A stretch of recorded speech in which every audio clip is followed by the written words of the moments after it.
หน้า577ตั้งแต่กัปปิยากัปปิเยสุหิกุกุจเจอุปันเนวินยทรังทิสวากัปปิยากัปปิยภาวังปฏิปุจิตวาอกัปปิยังปหายะกัปปิยังกรายะเป็นต้นไป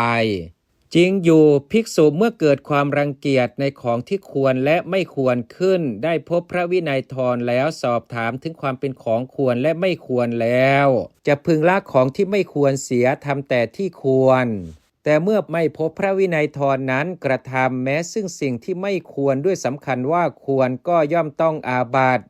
ที่จะพึงต้องด้วยอาการอย่างนี้ภิกษุไม่ต้องเพราะพบพระวินัยทรต้องเพราะไม่พบเท่านั้นด้วยเหตุนั้นพระผู้มีพระภาคเจ้าจึงตรัสว่าเพราะไม่เห็นบทว่าอสาวเนนะมีความว่าอันภิกษุผู้อยู่แม้ในวิหารเดียวกันไปสู่ที่บำรุงของพระวินัยทรไม่ถามถึงสิ่งที่ควรและไม่ควรหรือไม่ฟังสิ่งที่ควรและไม่ควรซึ่งท่านกล่าวแก่ภิกษุเหล่าอื่นย่อมต้องอาบัติแท้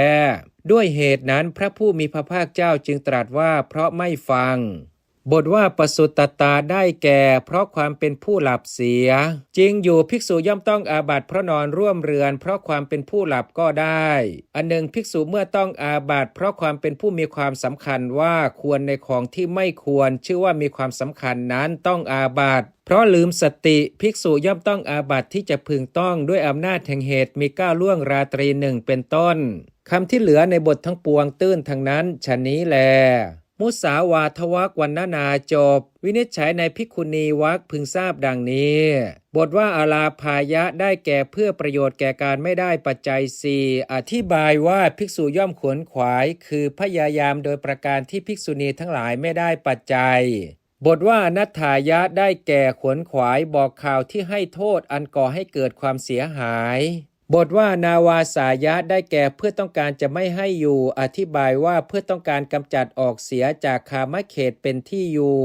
บทว่าสัมปโยเชติได้แก่ชักสื่อเพื่อประโยชน์แก่การเสพอสัตธรรม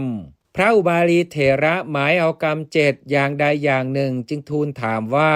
ภิกษุสงฆ์พึงทำกรรมแก่ภิกษุณีผู้ประกอบด้วยองค์เท่าไรพระเจ้าข้าบทว่านัสสากัจฉาตโพมีความว่าไม่ควรกล่าวเรื่องราวต่างโดยเรื่องควรกำหนดนามรูปสมถะและวิปัสสนาเป็นอาทิก็เพราะเหตุที่ภิกษุผู้ขีณาศพหาแกล้งกล่าวให้ผิดไม่